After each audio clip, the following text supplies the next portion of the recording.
And members, today is January 21st, and I'd like to call the meeting of the State Government Finance and Elections Committee order. Pursuant to Rule 10.01, this will be a virtual meeting. If the legislative assistant can take the roll. Chair Nelson. I'm here. Vice Chair Carlson. Carlson present. Representative Nash. Present. Representative Bonner. Present. Representative Drazkowski. Representative Elkins. Present. Representative Greenman. Present. Representative Cleaborn. Present. Representative Kosnick. Kosnick present. Representative Mason. Present. Representative New Brindley. Present. Representative Pulowski. Present. Representative Quam. Present. You have a quorum present.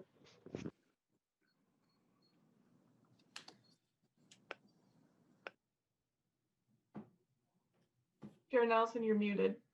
Mute myself. I just realized that. The minutes were sent out for the last meeting. Representative Claiborne, did you get a chance to look at the minutes? Yes, thank you, Chair Nelson. And I move that the minutes from Tuesday, January 19th be adopted as written. The motion has been made to approve the minutes for January 19th. All in favor, say aye. Aye. Aye. Aye. Opposed? The minutes have been approved.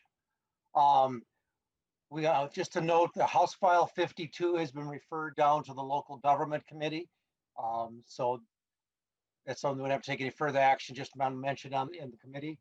We're going to start with the presentation this morning, and we've got the Legislative Commission on Pensions, and we got the State Board of Investment, and I got the two of them together today because they're kind of tied together. How good we get from how good our returns we get from the State Board of Investment will determine how good our pensions are holding up and whether we have the money there to be able to pay those pensions out that have been promised to our employees. So we're going to start with the State Board of Investments, and Mansco Perry is the Executive Director, and welcome to the committee. And if you want to identify yourself for the record, and then you can proceed with your presentation.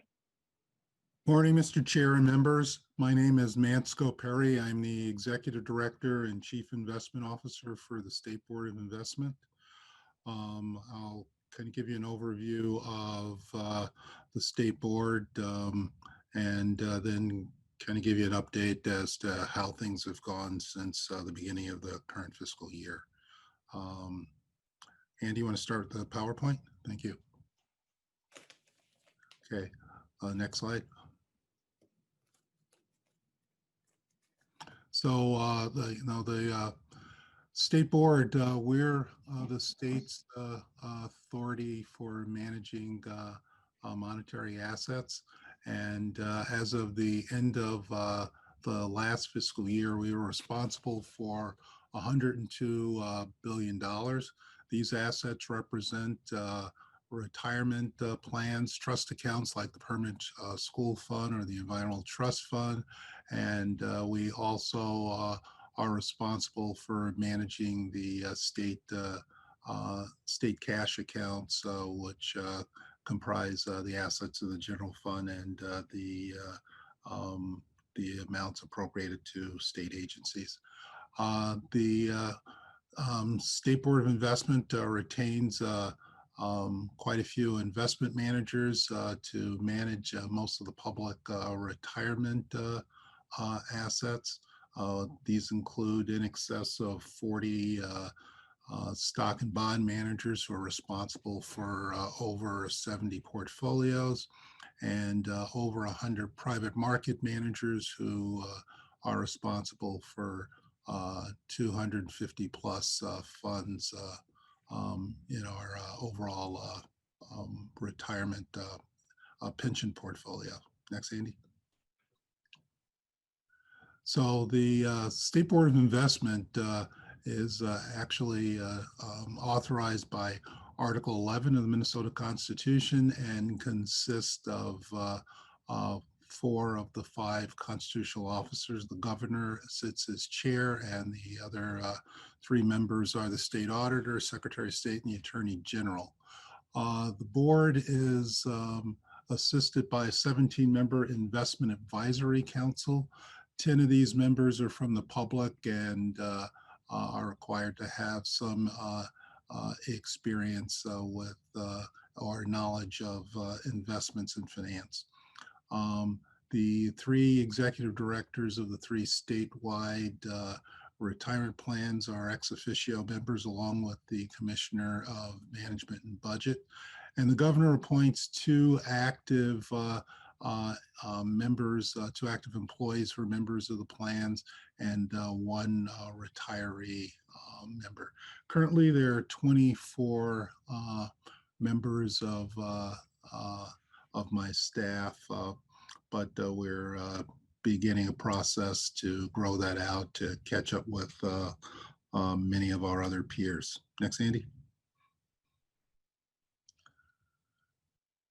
So our budget is comprised of 2 pieces. We receive an appropriation of the general fund of $139,000, but most of the funds that we get to operate our enterprise are from dedicated receipts. These are the dollars that we charge back to our various clients for the assets that we manage. And we have a statutory appropriation which covers the cost of our investment consultants and a variety of investment and accounting resources that we need to. Mansfield, can you speak up a little bit? You're fading away. I don't know if you're talking to your microphone or not. I'm usually accused of that, but I probably have.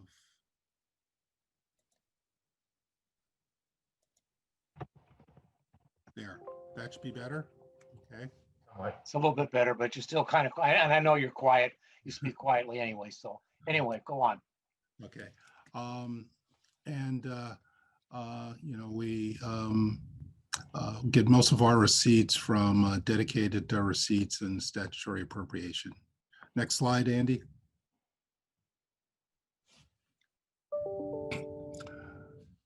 So our budget process, our staff puts together a management and budget plan every year where we spell out what will be needed to operate the staff and run the office. Our process is after I finalize my proposal, it's reviewed by the SBI Administrative Committee, which is made up of the 3 executive directors of the statewide plans, a designee from each of the board members, and 2 members of the Investment Advisory Council. Once they approve and endorse it, it's taken to the board generally at our second quarter meeting to finalize the final work plan and the budget for the coming fiscal year. So over the last 5 years, I'll give you a snapshot of how well we've done in the various investment programs that we run. For the last 5 years, our investments have had an increase of almost $24 billion, with increase in the pension assets of about $5 billion a year.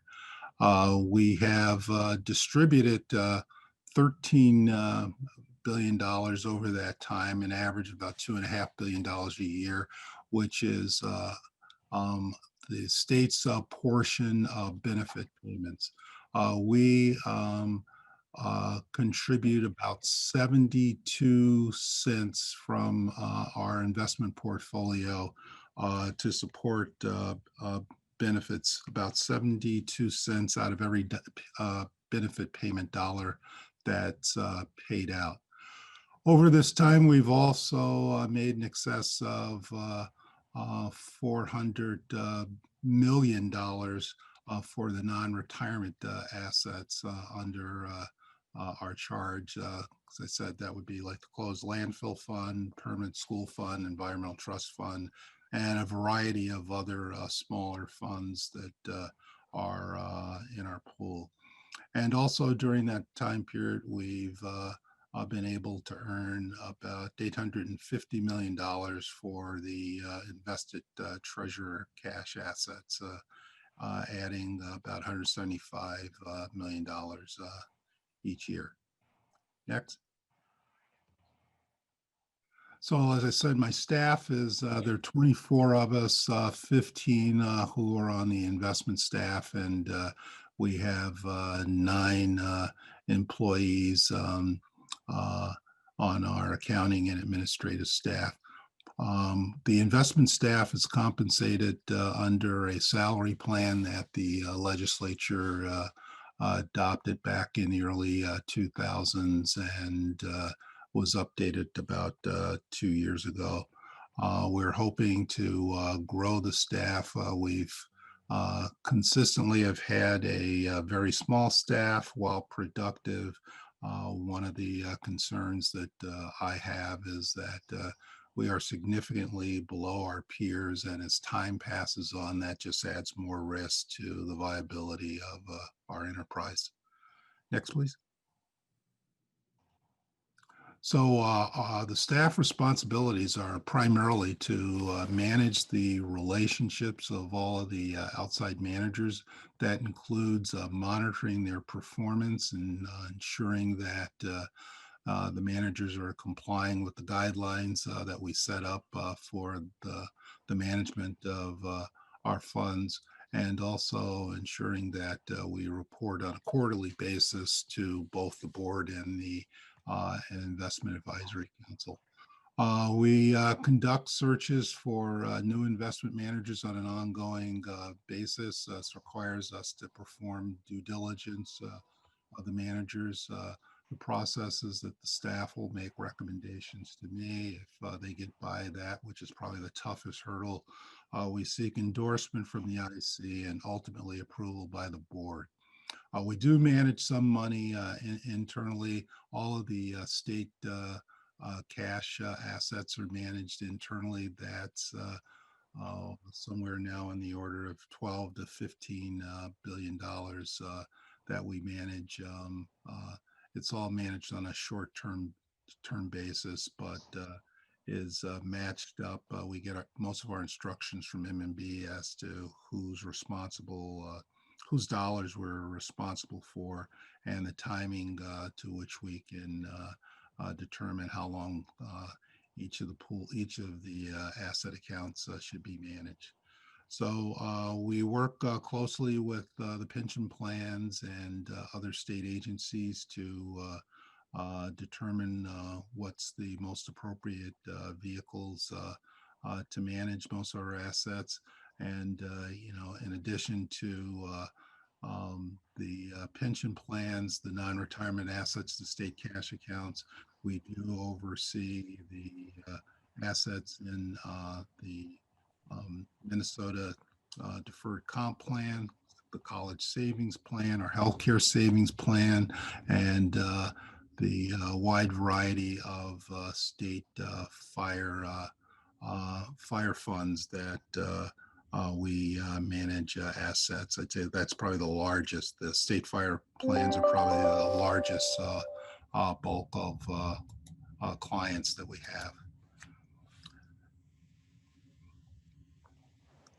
So our administrative responsibilities, which are also shared quite a bit by the investment staff, given our side, it's to manage the relationships with our custodial bank and our external plan accounting activities. So that's to ensure that we have good recording of the assets and that we have safe custody with regards to the movement of the money. We take great pride in being over $100 billion in assets, and we take that responsibility. It's one that we do spend a lot of time focusing on, that we're being good stewards of the assets that we're responsible for. We've developed and implemented internal controls to ensure that everything goes correctly.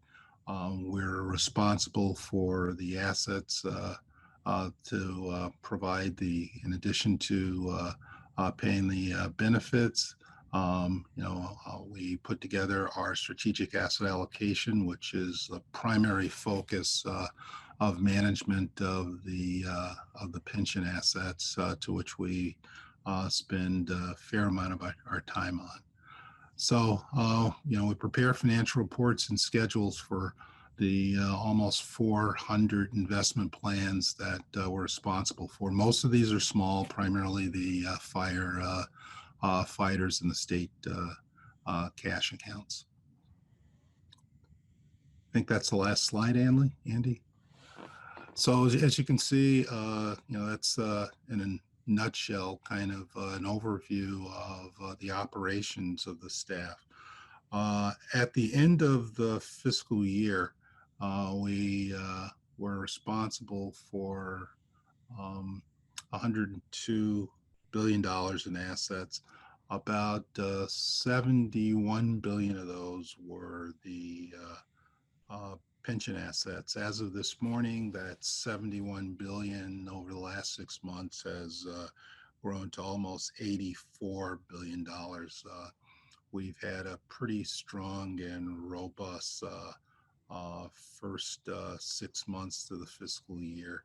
While the economy is something that I've been very concerned about, we've been pretty fortunate that the stock markets, our private equity program, and our fixed income programs have generated some pretty robust returns. So we feel that portfolio, which we made some tweaks to during the first quarter, is in pretty good shape to move forward.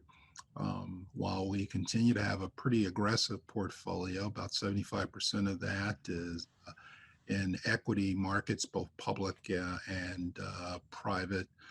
We do have 25% of it's in fixed income, and we did restructure the portfolio to ensure that we have adequate liquidity over the next couple of years. That was the result of a lot of flashbacks to the great financial crisis, when liquidity was very difficult to get by with. So when things started to move that way last February and March, we made a concerted effort to make some revisions to our asset allocation to ensure that if the markets didn't rebound as quickly as they did, but if it had been prolonged, that we would be in pretty good shape to ensure that our participants would know that there was plenty of cash on hand to ensure that at least for the next couple of years that we had it safely guarded, and they wouldn't have to worry about receiving their monthly benefits. So we've been pretty fortunate in the performance that we provided for the pensions. I've been back for the last 7.5 years, and I've been pretty fortunate that I've been able to continue the type of performance that my predecessor and mentor, Howard Bicker, had provided for the state. And if you were to look at our performance versus our peers, which we consider to be the all public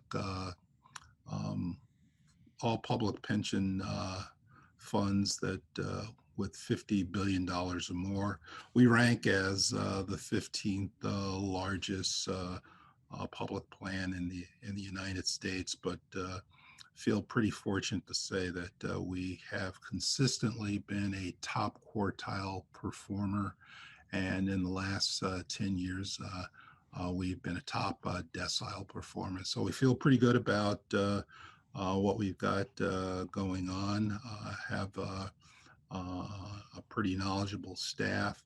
But I had mentioned to Representative Nelson when we spoke last week that do get concerned that this type of performance won't last much longer into perpetuity unless we make some changes, which we're trying to do to make certain that we do have the depth on the staff that's needed to ensure that we're able to continue to do our job. The portfolio, I started with State Board of Investment back in 1990 when we had $17 billion. The portfolio has grown sixfold in that time period, and the staff has reduced by a person or two. So while we've been exceedingly productive, very concerned that we kind of keep up with, maybe not keep up with our peers. They all have significantly larger staffs than we do, but that we do need to make certain that we've got plenty of backup and are cultivating people to carry on when some of us move on.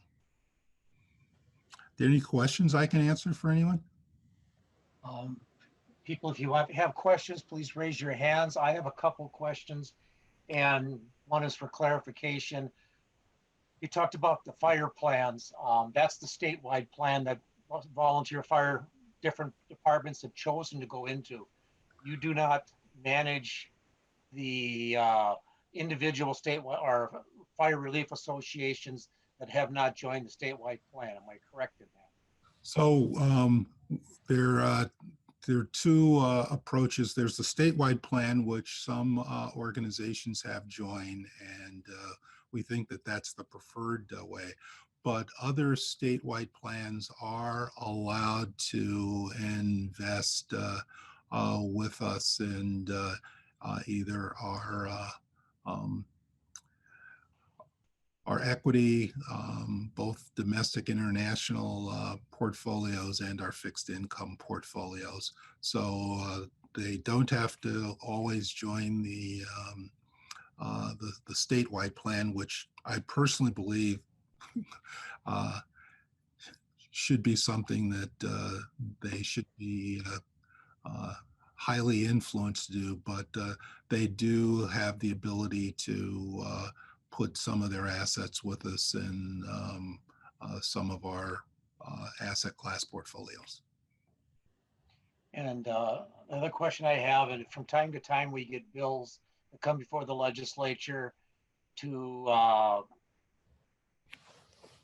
pass it to disinvest from Israel has been one I've seen in the past. They're trying to direct the pension or the investments, the State Board of Investment, to either disinvest or to invest in certain things. And what are your feelings on those type of bills? Most people in my seat would say that to the extent that we reduce the investment opportunity set, that gives us less flexibility. Since I've been back, there have been a lot of discussions about divestment and fossil fuel investments that we have in the portfolio. I've consistently pointed out that I'm a strong believer in what's happening with climate change, and believe that I share the concerns that many of the people who come to ask for divestment, but unfortunately, at times I have to point out to people that the legislature has said that I have a fiduciary responsibility to the participants in the plan. And so that makes it a little bit difficult to just kind of like willy-nilly say, well, I don't like this or that. We need to get rid of it. So take a very, try to take a very objective approach to it. I believe at some point we will have significantly less fossil fuels in the program. I do not believe that today that I could make a recommendation that we just get rid of them. I have had some discussions with um, our board members about, at some point we will be getting, we will be having less exposure.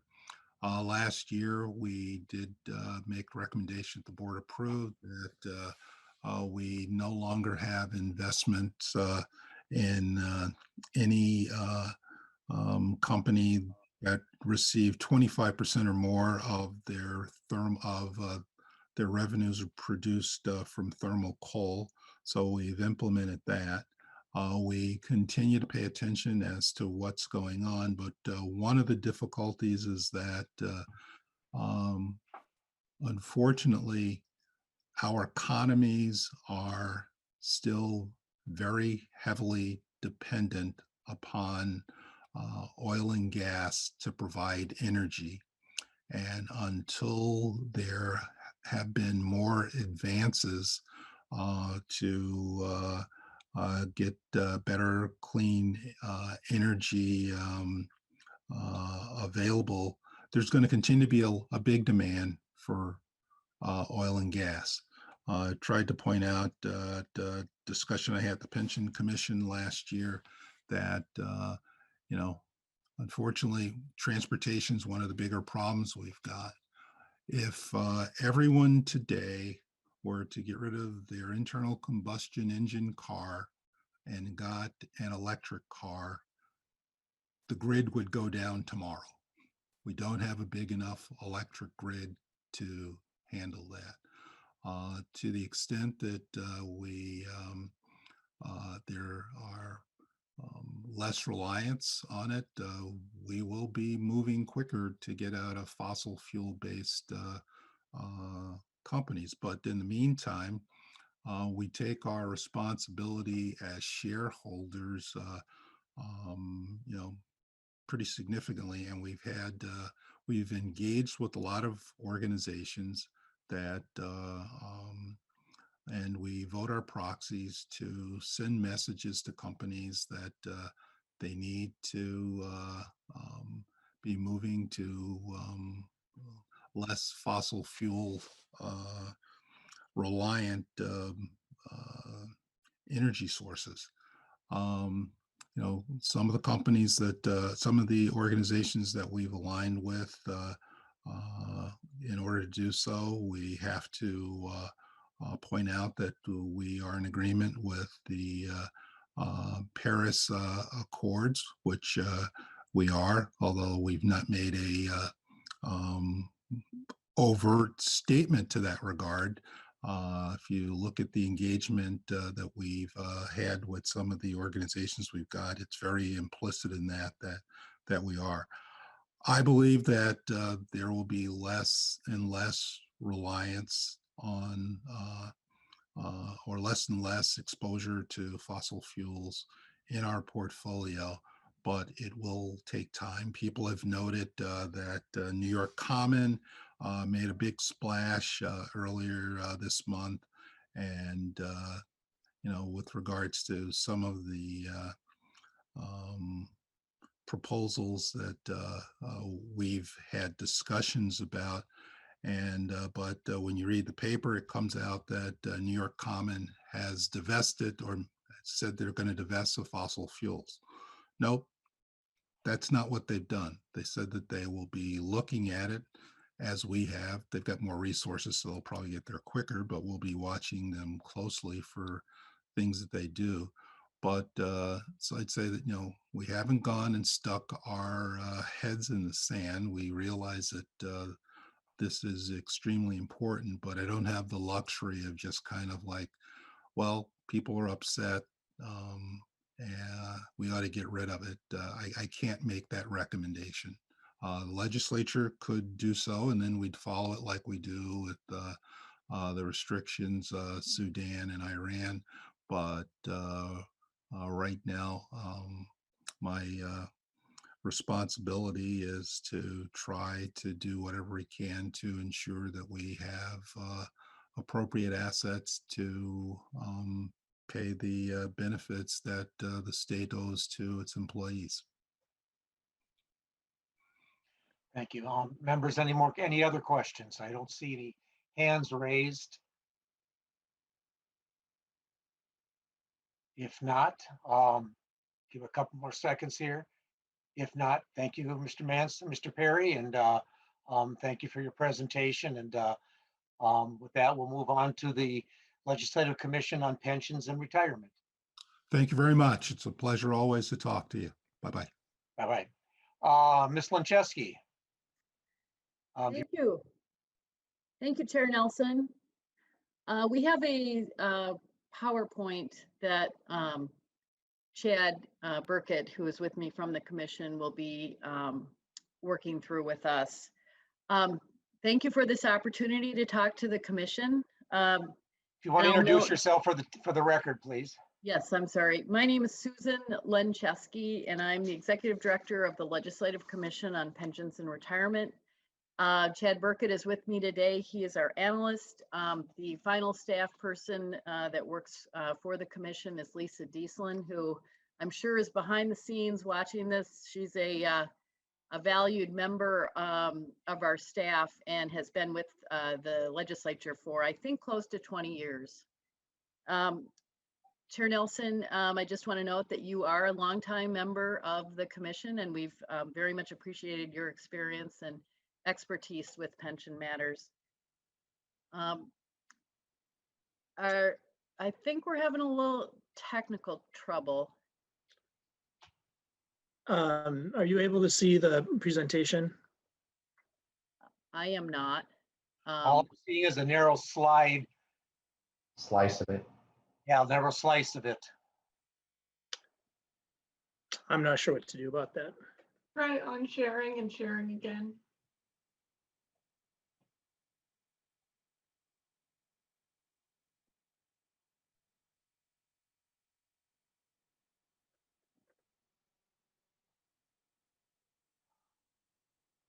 While we're waiting, Representative Kozniak, you've got your hand up. You have a question now, or do you want to wait till the presentation's over? I was waiting for after the presentation, but Okay. We got it. It looks like we got the presentation up now. I'll call on you first after the presentation, if that's okay. that'd be great. Thank you, Chair. Go ahead, Ms. Lancheski.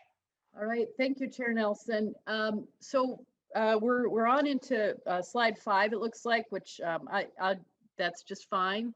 The LCPR, as we call it, or the commission, is a joint commission, which means that it has members from both the Senate and the House.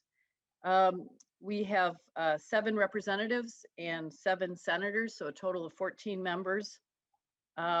We have our senators appointed for this session, but we are awaiting direction from the leadership of both caucuses to provide us with the House members. We have an executive committee that is appointed by or elected by the membership of the commission, and that's the chair. We believe this year the chair will be a senator because last biennium we had a member of the House as our chair. It alternates every biennium between the 2 chambers. The vice chair will be a representative from the House. It usually goes, the vice chair is from the other chamber, and then the secretary as well. So that's our executive committee. The reason for it being a joint commission, I'm not entirely clear about how that all came to be, but I think it has to do with the fact that pensions I think are generally not all that partisan. There's a sort of a long-term commitment that the state has to employees across the state, public employees, and I think there's some value in having a bipartisan approach to this. So I believe that's part of the reason. The other reason I believe is that pensions are very complicated. So experience in the private sector or in the public sector with pensions is very valuable, and certainly experience on the commission, sort of biennium after biennium, is very helpful to understanding the complexity of this system. As I mentioned, we have 3 staff people. We work with the commission to prepare for meetings. We tend to generally have weekly meetings during the session, and then during the interim, occasionally we have meetings. The commission does have its own actuary. Van Iwarden Associates is a local firm, officed in Minneapolis.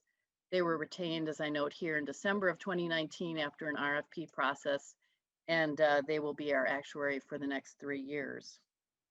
We have a website, lcpr.leg.mn. Chad, you want to move to the next page? Yeah, so we've got a screenshot here of the website. If you should have any questions on the commission or on pending legislation or on the pension plans that the commission has oversight, this is a great place to go. If you can see across the top there, the red band, the drop down for meetings will provide you with the agendas for upcoming meetings as well as for past meetings and the materials from those meetings. Pension legislation will be all the pension related bills that have been introduced. We tend to gather them all and list them here. Those are subject to the chair of the commission as to whether they will be heard by the commission, but we collect all the pending legislation here so that if anybody wants to look at what has currently been introduced, that's the place to go. The drop down for the actuarial and financial reporting is also valuable in that the plans send us their actuarial reports. So all of the pension funds that the commission has oversight will send us their reports. We post them here. They are very, I think, interesting to look at. They provide lots of information about the funding status, the number of members in the plan, number of retirees, lots of information in those reports. As I mentioned, the chair will make the decision as to what bills will be heard, but they are always pension-related bills, and they tend to focus on changes in the statutes that govern the pension funds. So there are 4 chapters, I think, that are most relevant to the fund, starting with Chapter 352.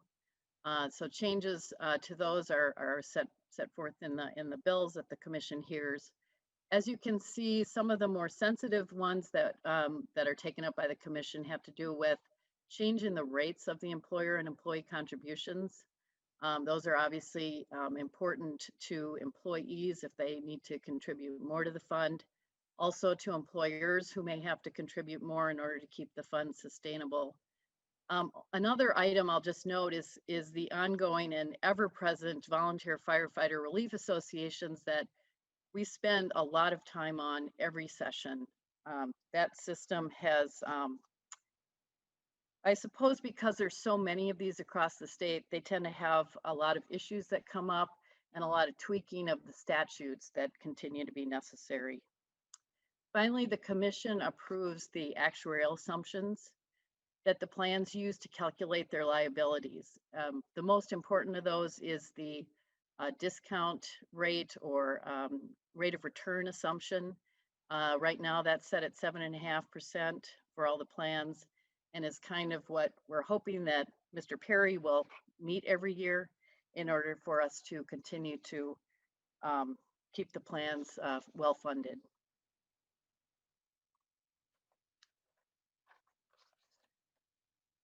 Moving on to slide 6. This is the committee to which pension bills are initially referred. And then sort of due to past practice, this committee then passes them over to the Pension Commission, which then hears the bills. The commission will take testimony, review the bills, may make amendments to the bills. If the bill is approved, it will go back to, it'll tend to generally be put into an omnibus bill, so we'll have one big bill by the end of the session. And that will then go back to this committee for review and approval, hopefully, and then on to the chamber to for adoption. Moving on to slide 7. As I mentioned, there's a number of plans, pension plans that are reviewed and taken up by the commission every session. The Minnesota State Retirement System administers 5 pension plans, 2 defined contribution plans. PARA, 4 pension plans and 1 defined contribution plan. Teachers Retirement Association is 1 pension plan for our teachers. And then there is also on the next screen, I'll move there in a moment, but the St. Paul Teachers Retirement Fund is the only local plan, and that is just for the teachers of St. Paul. I will note that both MSRS and PARA have public safety plans. So under MSRS, there's the State Patrol plan as well as the correctional plan. PARA has its own correctional plan for the county jails, those employees. And then they also have the police and fire plan, which we hear quite a bit about. It has all the police throughout the state and the firefighters who are career firefighters. As I mentioned on moving on to slide 8, we have the St. Paul Teachers Retirement Fund. And then also, as you can see here, the Volunteer Firefighters Relief Associations. Right now, I guess the last count is 563 of those. They provide retirement benefits, relatively small benefits, to our volunteer firefighters throughout the state.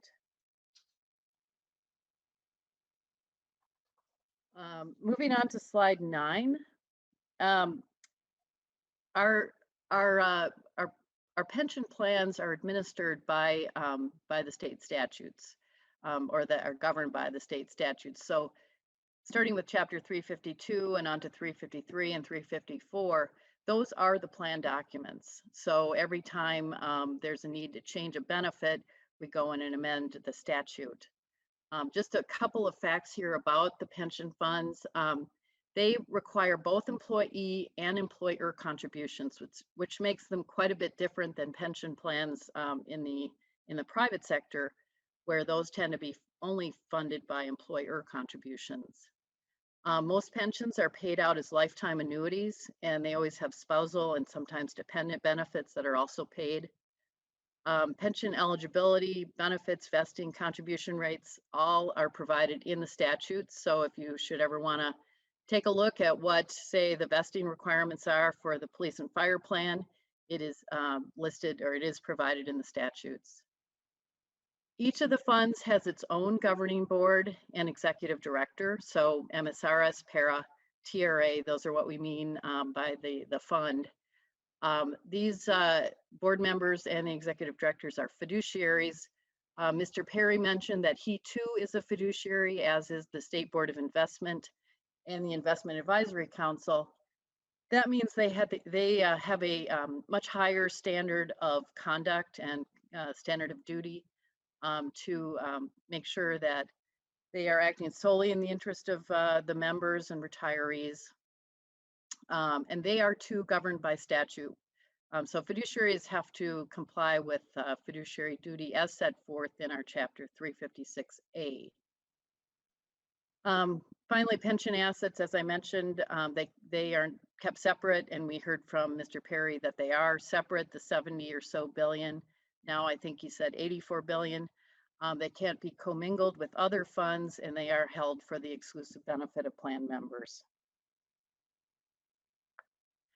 I won't spend any time on this slide.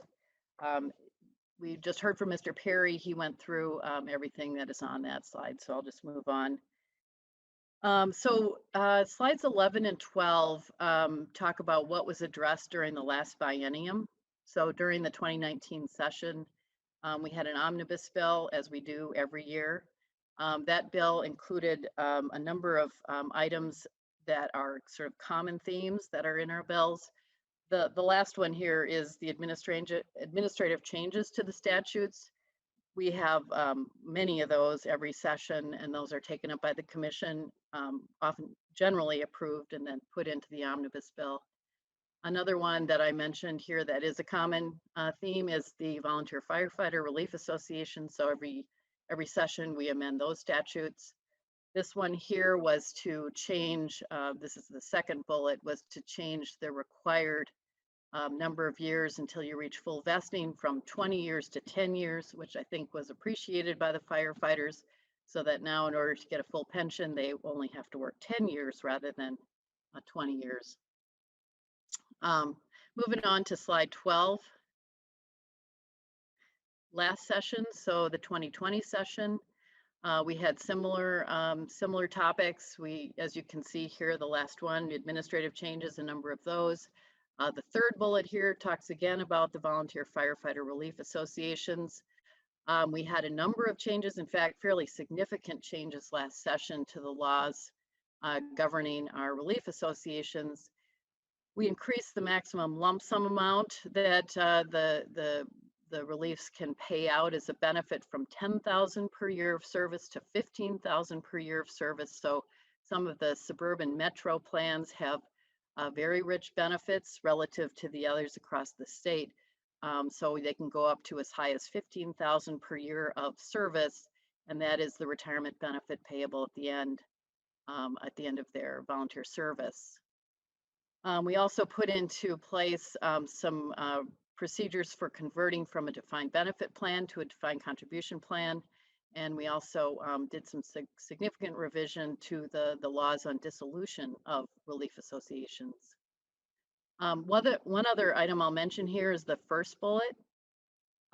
This was the result of a task force or a little work group that met during the interim. We worked with about 25 representatives from the city of St. Paul, the school district, and the building and construction trades, and arrived at some resolution to some issues that had come up relating to contributions that were being made to multi-employer plans, in addition to the para pensions. So that is all I'll say, I guess, about what we worked on in 2020 and 2019. Before I turn this over to Chad, I will note at the end of our presentation is a slide on how you can reach us. The three of us are all working remotely during the pandemic. We will respond immediately to emails, and we also are happy to share our cell phone numbers. So if that would be something that you like, where you want to just get on the phone with one of us and talk through a question, send an email. We'll provide our cell phone number, and happy to talk with you really anytime. I'll pass it over to Chad to discuss the topic of COLAs. And Mr. Burkett, if you want to state your name for the tape and then proceed. Thank you, Mr. Chair and members. Again, Chad Burkett, I'm the analyst for the Legislative Commission on Pensions and Retirement. The rest of this presentation deals with the COLA report we were asked to provide some information on. Back in 2018, we passed a major reform bill intended to improve funding for a number of our statewide plans. And one of the ways in which it improved funding was to reduce COLA benefits for a number of plans and to change them for others. And in Minnesota law, we call these COLA benefits post-retirement adjustments. So if you see that language used, but they're more generally referred to as cost of living adjustments. You might be familiar with how Social Security does it. Here in Minnesota, we've been using a fixed annual increase of like 1% or 2% each year. The way in which the 2018 bill changed these benefits, here's a summary on this slide. And I'll just point out that for the most part, it just reduced fixed rates from 2% down to 1 or 1.5%. But for the para-general plan and para-correctional plans, it actually came up with a new approach, maybe a philosophical change in the approach for COLAs. Just looking at the para-general plan, for example, instead of a flat increase, it changed the increase so that it was tied to inflation through Social Security. So for the para-general plan, it's half of inflation, but with a floor and a cap. So if inflation were 2.5% next year, then the increase would be 1.25 or half of that, but it would never be more than 1.5% or less than 1%. So because of these changes and the inconsistency in the way that that the state is administering these COLAs now, we're asked to put together a study, and the study was supposed to take into account a few things. So first is the purpose of the state's COLA. The second is alternative methods for providing COLAs, and the third was to evaluate the new method that PARA was using. And we did produce that report, and are planning to present it to the LCPR this session. And we'll see if the LCPR decides to adopt it or not. And basically what it is a 58-page report, a fairly lengthy, maybe definitive work on COLAs in Minnesota.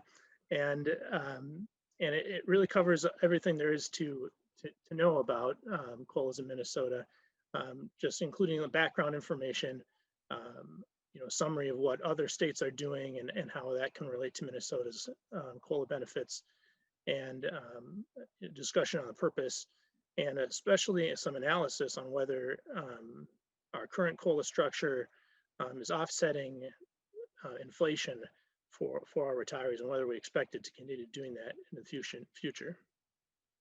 I won't say much about the process that we went through, but I will just note that we did produce a first draft of the report, which was shared with the public back in November, and we received a number of public comments on the report. Those public comments have been appended to the report. They're on the end, not included in the 58-page count, so even longer. But I think they provide some good insight into what our various public employee groups and government watch groups that pay attention to pension issues think about COLAs here. And I'll just note, this is the last thing I'll say about the COLA report is this isn't the sort of a report where we came up with recommendations for policy changes. Ms. Lincheski and I are nonpartisan staff, so we'd be very careful about doing that in any case. But we did come to a few conclusions, and I'll just go over maybe the ones that we think are the most important. And so the first two here deal with whether or not the COLAs that we have actually mitigate, or to the degree they mitigate, the loss of purchasing power. And for all of the plans, the statewide plans, other than the para-correctional plan, we do expect them to offset inflation in the future, but not to fully offset inflation. And plan members should expect to see some erosion of their purchasing power over time. And in the report, we detail how much they should expect that. I mentioned that the para-correctional plan is different. Basically, they have a higher rate. And as a result, we think that they should substantially or completely offset future inflation. And then the other thing that we noted is that members of the para-police and fire plan and the MSR State Patrol plan are likely the most vulnerable to a loss of purchasing power. And that's because they don't receive Social Security benefits as part of their pension compensation. And also we expect them to receive a benefit for longer. So there's a longer period during which their benefit can erode. And then we also looked at the para method and did some evaluation of whether, what effect that has on the protection from inflation. And the change in method really had very little impact on how much protection they received from inflation. But we did see some marginal or moderate improvement in intergenerational equity, which if you're extremely nerdy, you think is very interesting. And then we looked at the alternative methods for providing COLAs, and there wasn't a clearly superior alternative method for providing COLAs to Minnesota. Again, as nonpartisan staff, we look at this and say, well, okay, given all of the things that go into setting the COLAs, the one that's clearly superior, there isn't. But we did lay out a number of alternatives, and I guess our hope would be that as policymakers like yourselves are considering changes to COLAs in the future, that this would be a good resource for maybe a menu of options to consider. So that's all I have, Mr. Chair, on the COLA report. I'm happy to take any questions. I'm sure Ms. Lachesky is as well. Okay, members. Yeah, I'm unmuted. Okay, members. I have a couple of questions and then I'll get to Representative Kosniak's questions. Things that we hear and we may hear. One is MRF. What is MRF and where are they now being taken care of? MRF is the Minneapolis Retirement Fund, Minneapolis Employee Retirement Fund. We hear about MRF a lot, or we have in the past, and I guess where are they right now in the I guess the orbit of what's going on and where we're at. Ms. Lancheski. Thank you, Chair Nelson. Yeah, MRF is a kind of perennial topic for the Pension Commission and the legislature. It relates back to several years ago when the Minneapolis Employees Retirement Fund was merged into PARA. Currently, under current law, the Minneapolis employers contribute $21 million a year to PARA, while the state contributes $16 million to PARA. And the Minneapolis employers involved here is the city, the school district, Hennepin County, Met Council, Metropolitan Airports Commission, and Minneapolis Parks and Rec Board. So those are the employers. They all share this burden. They contribute currently $21 million, and the state contributes $16 million.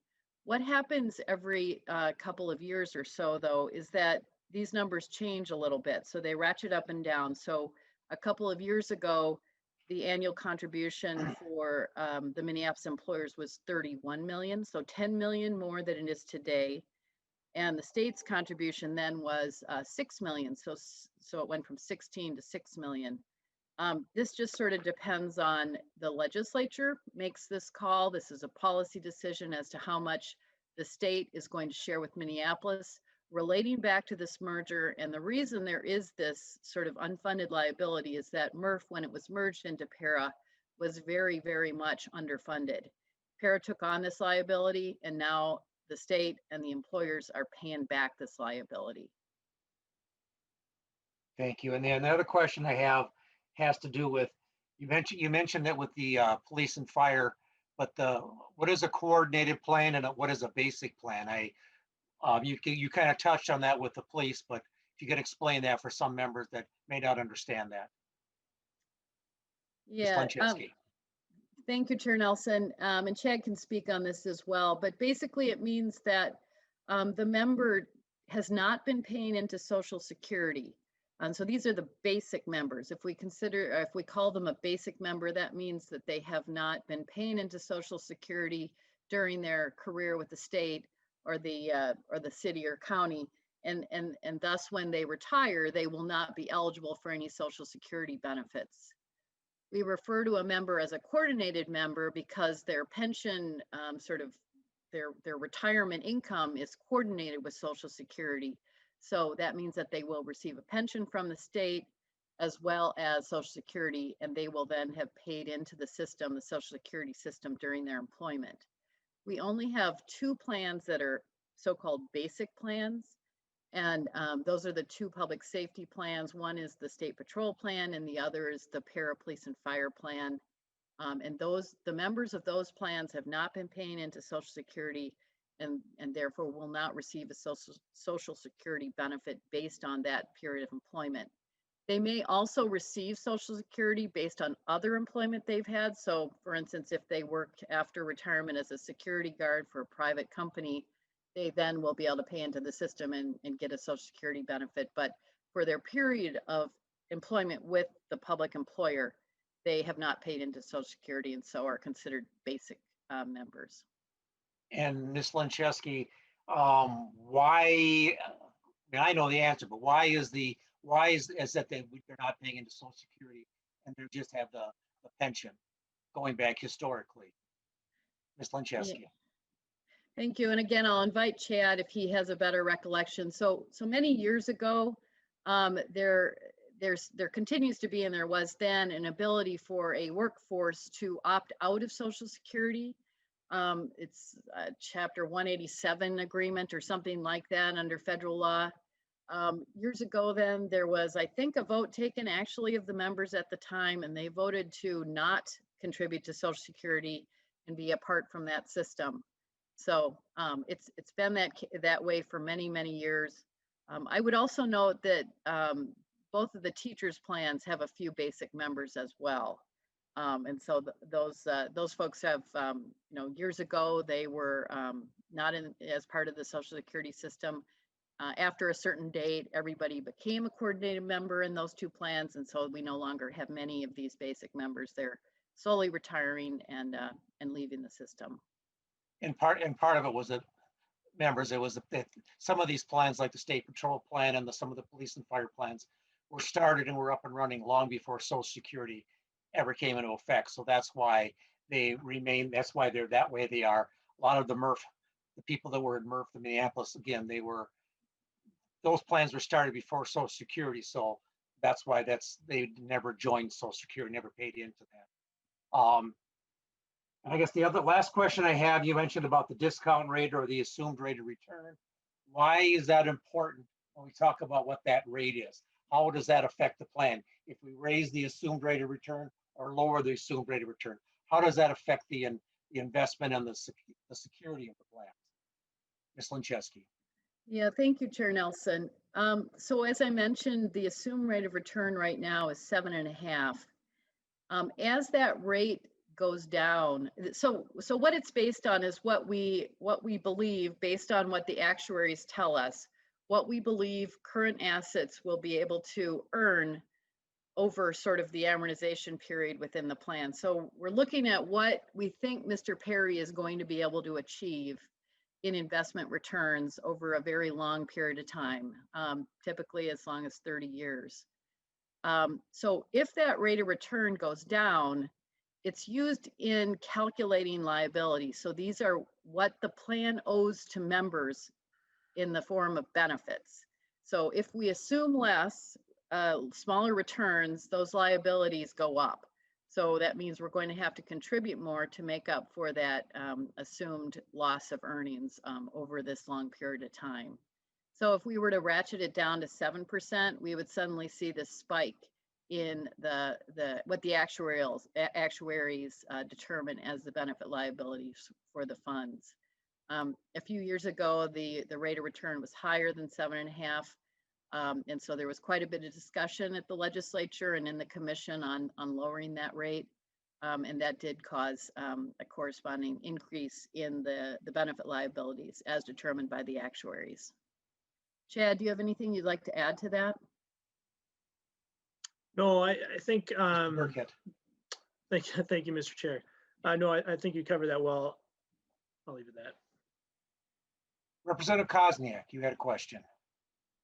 Thank you, Mr. Chair. And the question is, I appreciate the report, the COLA report, and we'd worked in the past, and I'm wondering, was there a plan to study the adequacy of police benefits? We previously had a bill introduced, Ms. Linczewski, we talked about it in my office a little bit.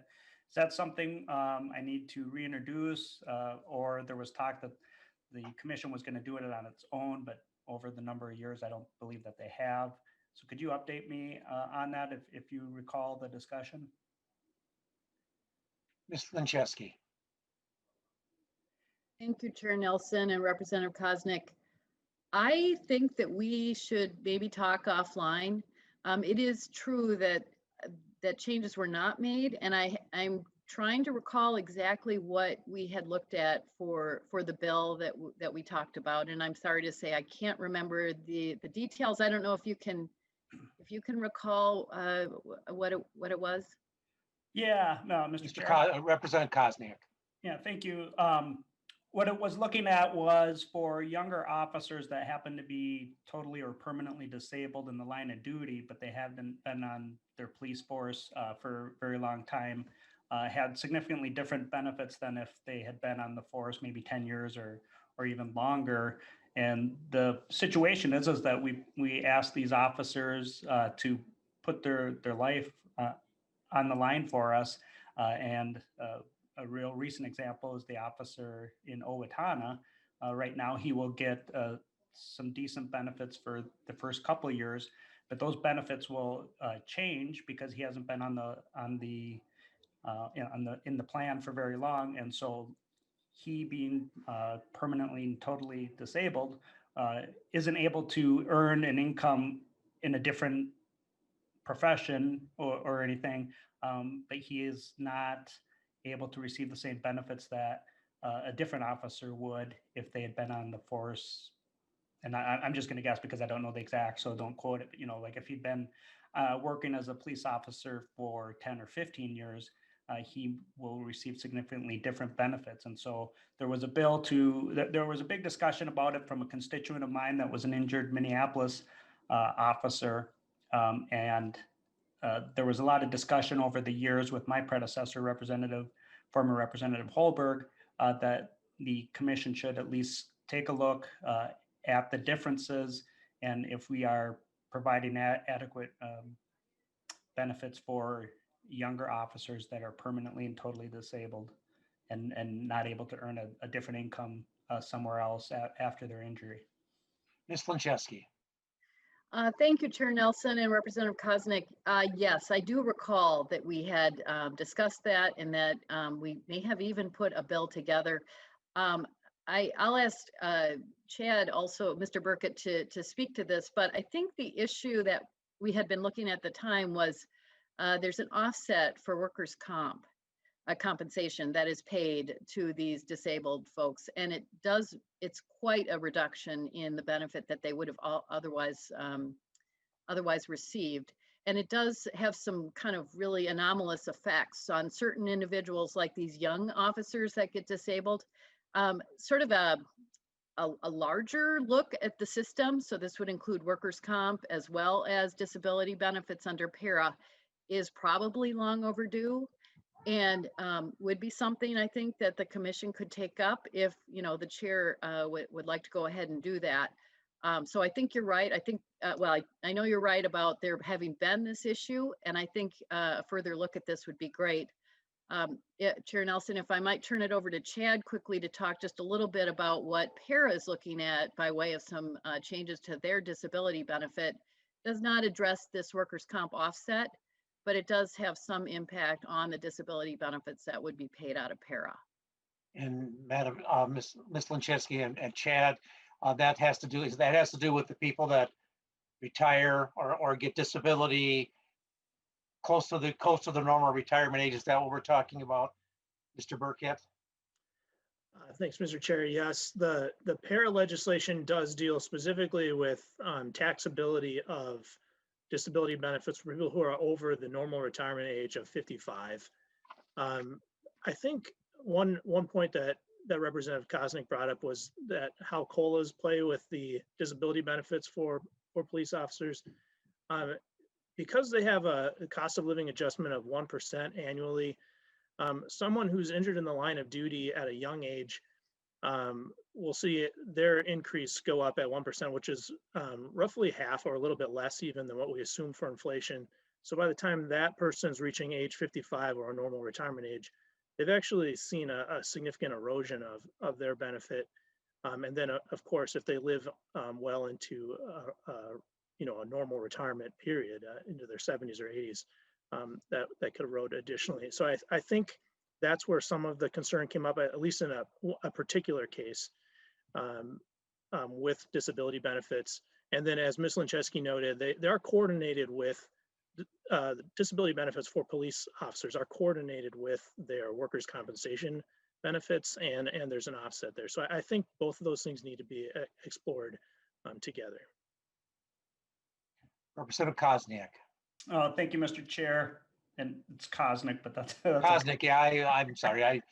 I look at it and I mess it up every time. I apologize. That's no problem. I'll continue to work offline and then reintroduce the bill and hope to have some support. Thank you. Thank you. Representative Mason. Thank you, Mr. Chair. I think it was around slide 12. There was, it said there's a service credit for military service. Can someone explain that to me a little bit more in detail? Ms. Linczewski or Mr. Burkett?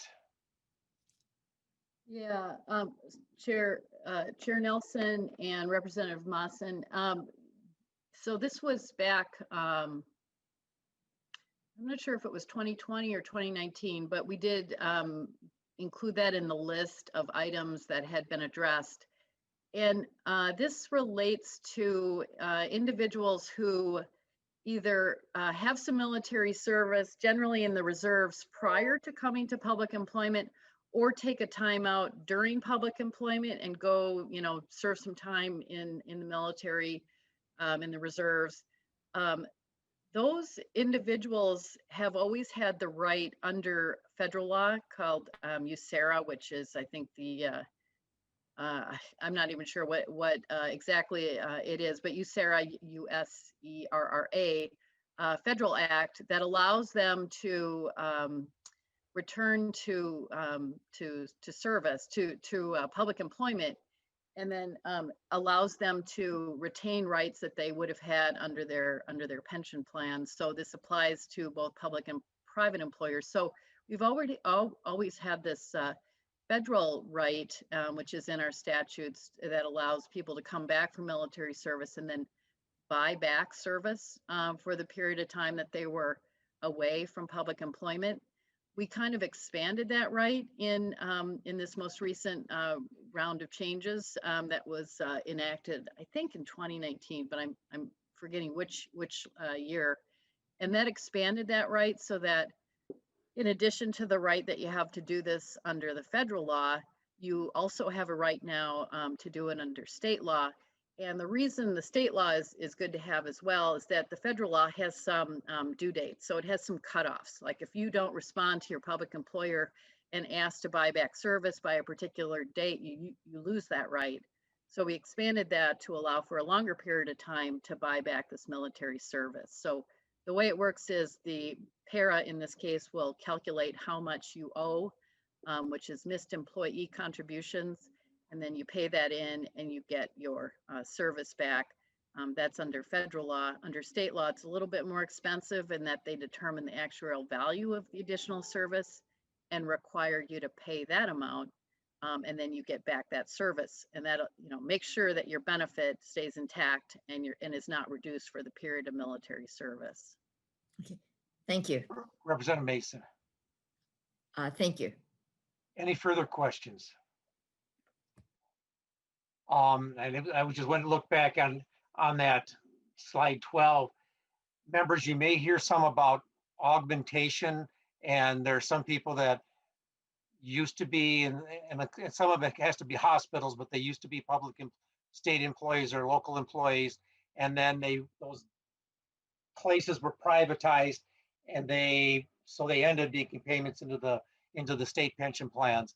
And there used to be augmentation. And Ms. Lincheski, if you want to talk about that and explain that, I've gotten a few emails about that where people feel that their pension was cut because of the lack of augmentation. Ms. Lincheski.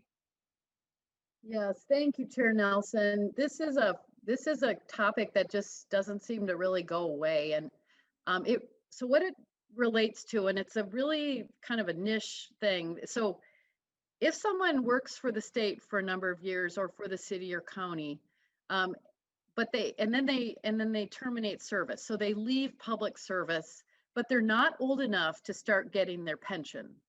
So they're not yet 55 or some retirement age after that. Those members are considered deferred vested members. So they have a benefit, but they're not entitled to get it. So for the period of time between their termination of service, public service, and the date they receive the pension, our law used to provide them with a guaranteed annual increase in that pension benefit. So it used to be like 2%. It was even much higher than that for certain groups. Some of these groups that received these enhanced augmentation benefits included a group you may remember from a few years ago. We called them the Fairview employees. They were employees that were employed by the University of Minnesota hospitals, which then spun off the Fairview system. Those employees were getting anywhere from 5 to 7% guaranteed annual increase in their pension benefit like, as I mentioned, every year from the date of the spinoff to the date they started to collect their pension. And this had some really odd results in that people could have, as much as twice or even 3 times the benefit that they would have accrued to the date that they left service, because of this deferred augmentation. And we called it enhanced augmentation in the case of these privatizations. So this, a couple years ago in 2018, we took away augmentation altogether for all employees, and that was at about 2% rate, except for para, it was at less than that. I think para actually had no augmentation at that time.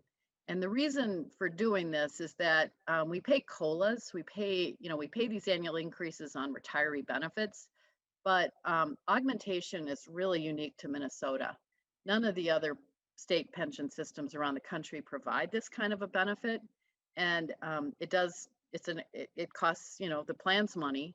And so as we were trying to work through benefits that would that probably should be on the chopping block, I guess we'll say, in order to keep the systems funded at a reasonable funding ratio, that augmentation was eliminated generally in 2018, and now we're looking at getting rid of some more enhanced augmentation in some other cases where hospitals are privatizing, leaving para, and then getting these enhanced augmentation benefits. So, thank you. Any further questions from members? I'll wait a couple seconds here if people raise their hands. Any further questions from members? If not, thank you, Ms. Linczewski, Mr. Burkett, for the presentation.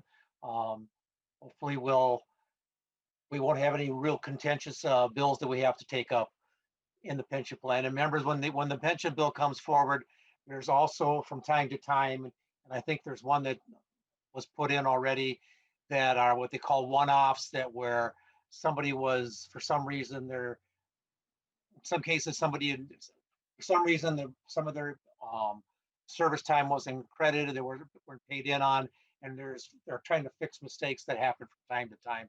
There are usually 1 or 2 of those in the bills. So, and we used to get a lot of, before we changed the law back about 10 years ago to mirror the federal ERISA Act about the pensions are 50% of the spouse, it's assumed 50% for life for the spouse. It used to be 100% of the pension went to the member, unless if the wife signed off, had to opt into giving that benefit to their wife. And we would get at the pension commission every year 1 or 2 90-year-old, usually it was women, whose husband had passed away, and now the pension stopped and they had nothing. And that's something we fixed a few years back, but sometimes we'll get these goofy one-off ones where a mistake was made and they're trying to fix those. So you'll see those in the pension bill when it comes through. Again, Ms. Linczewski, Mr. Burkett, thank you for your time. Members, that's all what we have for today. If we have no more questions, our next meeting is next Tuesday morning. We're going to have Minnesota Management and Budget in front of us, and the Board of Cosmetology Examiners in front of us.